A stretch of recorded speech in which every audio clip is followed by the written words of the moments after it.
और आपका social media क्या कहता है? Forwarded as received. और अगर हमने आग की शुरू की तो पता नहीं पाकिस्तान बनने से आज तक कितने जनरलों की शुरू हो जाएगी। अगर हमें तंग करने की कोशिश की तो हम आपकी भी इंसेंट बजा देंगे।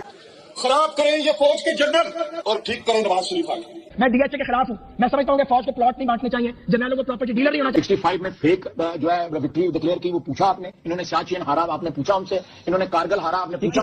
लेकिन आज भी ये पूरी इंप्यूनिटी के साथ अपना सीना चौड़ा करके डिफेंस बजट को क्लेम कर रहे हैं और मांग रहे हैं कौन से कौम की हड्डियों से गोश्त तक जो है इन्होंने निचोड़ लिया है और उतार लिया है। अभिनंदन की क्या बात करते हैं? मुझे याद है शाह महमूद कुरैशी साहब उस मीटिंग में थे जिसमें प्राइम मिनिस्टर साहब ने आने से इंकार चाहिए, चीफ ऑफ आर्मी साहब तशरीफ लाए, पैर कांप रहे थे, पसीने मारते थे।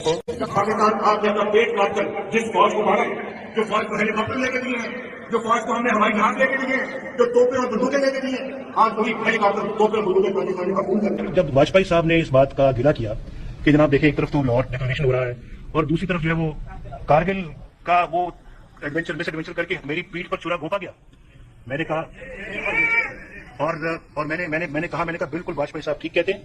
जनरल कमर जावेद बाजवा साहब, ये सौगात आप ही की दी हुई है। आप ही इस मुसीबत की हमारी कौम की परेशानियों का मूजिब है। जनरल कमर जावेद बाजवा साहब, आपने हमारी अच्छी भली चलती हुकूमत को रुखसत करवाया, जजों से जोर जबरदस्ती से फैसले आपने लिखवाए। जनरल बाजवा साहब, जवाब आपको ही देना पड़ेगा। आपको पाकिस्तान के जमहूरी निजाम और अखलाकियात को पांव तले रोनते हुए आप इस हद तक गिर चुके हैं कि पहले आपने कराची में चादर और चारदीवारी को कमाल किया, रात के वक्त मरियम नवाज के होटल के कमरे का दरवाजा तोड़ा और अब उन्हें धमकी दे रहे हो कि अगर वो बाज ना आई तो उन्हें स्मैश कर दिया जाएगा।